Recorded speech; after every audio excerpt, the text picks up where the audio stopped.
Você já se perguntou alguma vez sobre qual é o sentido da sua vida?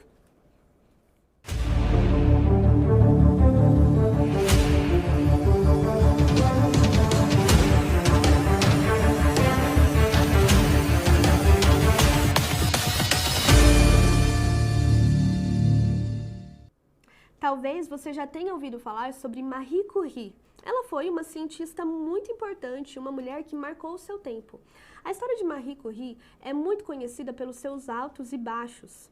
Nós podemos ver na história dela que ela foi considerada a melhor aluna da sua turma, se formando aos 15 anos de idade. Porém, Marie enfrentava um grande desafio.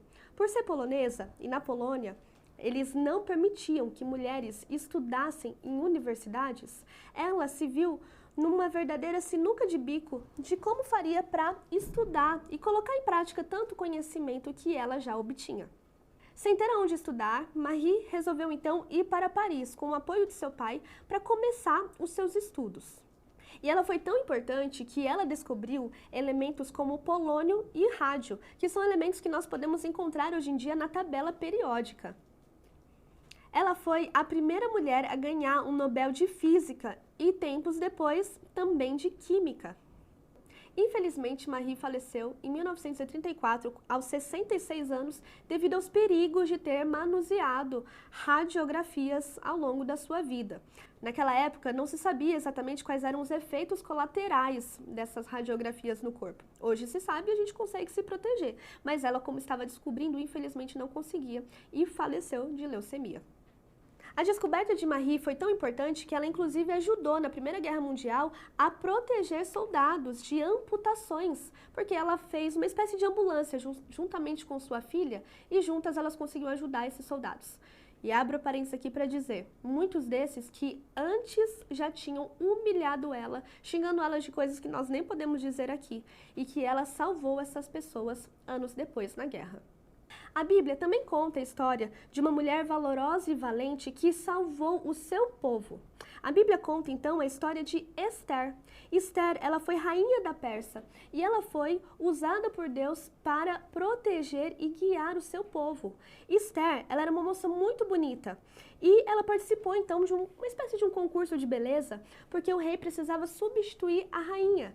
Então Esther se inscreveu nesse concurso e a partir disso ela passou junto com outras mulheres 12 meses se preparando para encontrar o rei. Na hora de encontrar o rei, essas mulheres poderiam escolher apetrechos que usariam. Esther, porém, resolveu ir da maneira como ela estava e com os apetrechos que ela já tinha. E ela era tão bonita que quando o rei olhou para ela, ele ficou encantado e ela foi a escolhida de primeira. No entanto, tudo isso fazia parte de um plano para libertar o povo hebreu. E no momento certo, Esther soube conduzir a situação para pedir ao rei que libertasse o seu povo. E assim ela foi muito vitoriosa nessa situação. A Bíblia diz em 1 Pedro, no capítulo 3, nos versículos 3 a 4, a beleza de vocês não deve estar nos enfeites exteriores, mas no interior. Não há problema algum em ser bonita, em ser inteligente, mas a Bíblia deixa claro que o mais importante é o que fazemos com os dons que Deus nos dá. Esther poderia até ser uma mulher bonita, mas o que realmente trouxe a ela um título de nobreza e o que realmente trouxe a ela até um livro exclusivo para ela na Bíblia foi justamente o que ela fez, foi o seu propósito, foi ter feito da sua vida um sentido que trouxesse sentido para a vida de outras pessoas. Marie Curie salvou pessoas através da ciência e de sua inteligência. Esther era bonita e isso facilitou para que ela fosse escolhida pelo rei, mas isso não era tudo. Esther, ela era diferenciada porque ela era inteligente e ela colocou os seus caminhos, os seus propósitos no caminho do Senhor. Esther era uma mulher sábia e Deus deseja que nós, nos dias de hoje, usemos a nossa inteligência e a nossa sabedoria em prol do reino de Deus para que outras pessoas sejam alcançadas pelo seu amor. Que Deus abençoe o seu dia e tamo junto!